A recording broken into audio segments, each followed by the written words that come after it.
السلام علیکم ګرانو ملګرو. نن موږ په داسې میتامورفیک زون کې ولاړ یو چې دلته شیست، ګرین سټون او سرپنټینایټ لیدل کیږي.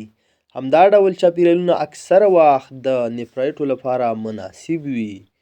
اوس په عملي ډول موږ ګورو چې د نیفرایټو رګ څنګه پیدا کړو. دغه ساحه کې موږ ګرځو، تاسو موږ تعقیب کړئ. موږ خپله د نیفرایټو رګ پیدا کوو. دا ډبرې تاسو ته تشریح کوو چې دا کومه ډبره ده، دا کومه ډبره ده، او د رګونو سره مثلا نیفرایټ چې دا مورنۍ ډبرې چې موږ هلته کومې ډبرې دي چې نیفرایټ پیدا کیږي. دغه لایي جوړښت چې تاسو وینئ دا شیست ته ورته ډبره ده. شیست هغه میتامورفیک ډبره ده چې د فشار له امله یې منرالونه په یو جهت تنظیم شوي وي. دغه نباتات چې تاسو وینئ دغه احتمالي شتون دی. دغه ډبره چې تاسو وینئ دغه سرپنټینایټ ده. دلته شین رنګ او نرم مومي سطحه چې موږ وینو دا د سرپنټینایټ نښه ده. سرپنټینایټ عموما د الټرامافیک د ډبرو د بدلون نتیجه وي. نیفرایټ همداسې ځایونو کې جوړیږي ځکه چې دلته مګنیزیم بډایه چاپیریال موجود دی. همدارنګه موږ دغه ډبره چې کوم وینو، دغه ډبره چې تاسو ته ښکاري ګرین سټون، شین او خړ او کلکه او رنګ لري، اکتینویت منرالونه لري، دا د ګرین سټون زون ښایي. دا هم د نیفرایټو لپاره مناسب محیط دی. اوس راځو موږ رګ څنګه پیدا کړو.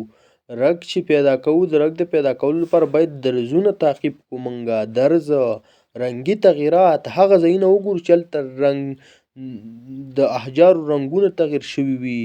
همدارنګه هغه ډبره وګورو چې شاوخوا هلته نورې ډبرې بدلې شوي وي. رګ چې دی اکثره د فالټ یا شیرزون سره موازي وي. دغه د سرپنټینایټو احجار دي. دغه وګورئ، تاسو ګورئ رګ. اوس موږ ځو په همداسې عملي ډول ما سره راځئ رګ ګورو. دغه نباتات چې کوم دي دا احتمالي شتون دی د نیفرایټو د رګ د پیدا کېدو لپاره. تاسو ما سره راځئ، زه اوس دا رګ ګورم. دغه نباتات چې کوم دي تاسو اخوا دېخوا ټول وګورئ.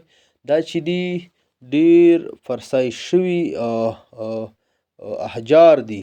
په همدې کې موږ رګ پیدا کوو. اوس تاسو موږ تعقیب کړئ. دغه احجار چې تاسو ګورئ لایي جوړښت لري. دغه وګورئ، دا چې دي سرپنټینایټ دي، ګرین سټون دي، همدارنګه هلته شیستونه موجود دي. نو موږ چې کله د نیفرایټو رګ پیدا کوو او غواړو نیفرایټ پیدا کړو، باید موږ هلته هغه ډبرې چې سرپنټینایټ، شیستونه، همدارنګه ګرین سټون دا ټول هلته وګورو. دغه ډبرې سرپنټینایټ ډبرې چې تاسو ګورئ. موږ چې کله رګ پیدا کوو باید درزونه تعقیب کړو، رنګي تغییرات وګورو او هغه ځایونه وګورو چې شاوخوا ډبره بدله شوې وي. دغه وګورئ، تاسو ته ښکاري دغه احجار خپله تاسو وګورئ. دغلته شیرزون موجود دی. په دغه کې موږ یو رګ پیدا کړو، د نیفرایټو رګ دی.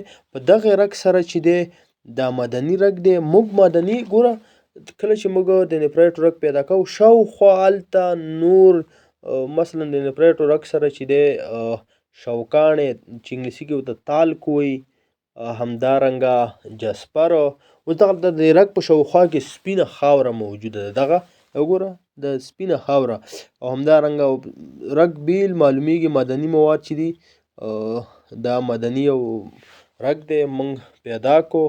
نو کله چې موږ مدني رګ پیدا کوو باید څه وکړو؟ درزونه تعقیب کړو، رنګي تغییرات وګورو، هغه ځایونه وګورو چې شاوخوا ډبره بدله شوې.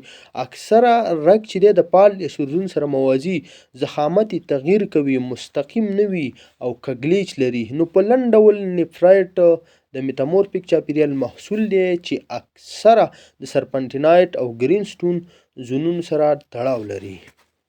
که ویډیو مې خوښه شوې وي چینل سبسکرایب کړئ او ویډیو لایک کړئ. مننه.